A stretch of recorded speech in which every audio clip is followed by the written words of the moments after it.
Trickett. The government's health strategy is clear.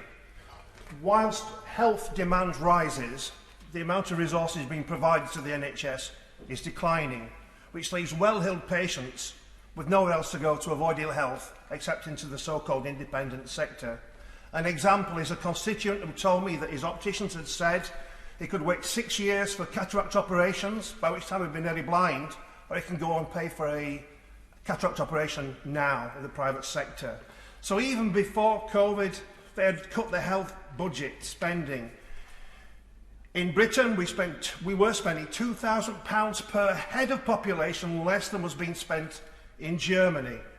There were cuts to the numbers of staff and their pay as well. 100,000 vacancies, 17,000 fewer hospital beds, over 100 fewer A&E facilities, and hospital waiting lists therefore doubling even before COVID arrived since the end of the Labour government. This bill continues all of that process as you would expect. The bill will make the NHS more remote because it's top down, and it's a Trojan horse for elements of privatisation. Newly remote administrators would have little sensitivity to local health requirements. Think of the differences between the health needs of former coalfield communities such as I represent in West Yorkshire with the inner city of Bradford or the relative affluence of Harrogate. Yet all of that is going to be covered by a single new board. And then centralisation of clinical services makes them less accessible.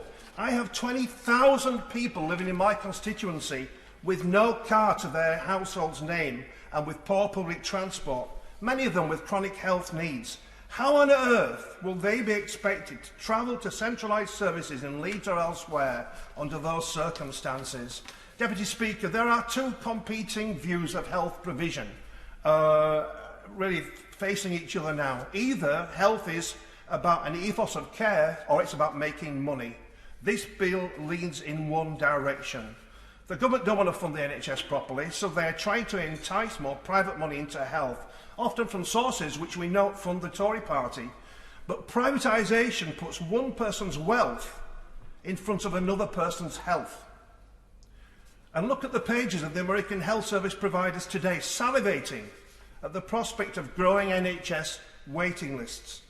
And now so-called independent providers are to be invited to sit on boards which actually manage the NHS budgets. Yet the idea of profiteering from someone else's ill health is repulsive to most British people, yet it's intrinsic to this bill. You can only call it one thing, which is parasitic capitalism. Along with the RCN, the BMA and many other practitioners, we must resist the creeping destruction of our NHS.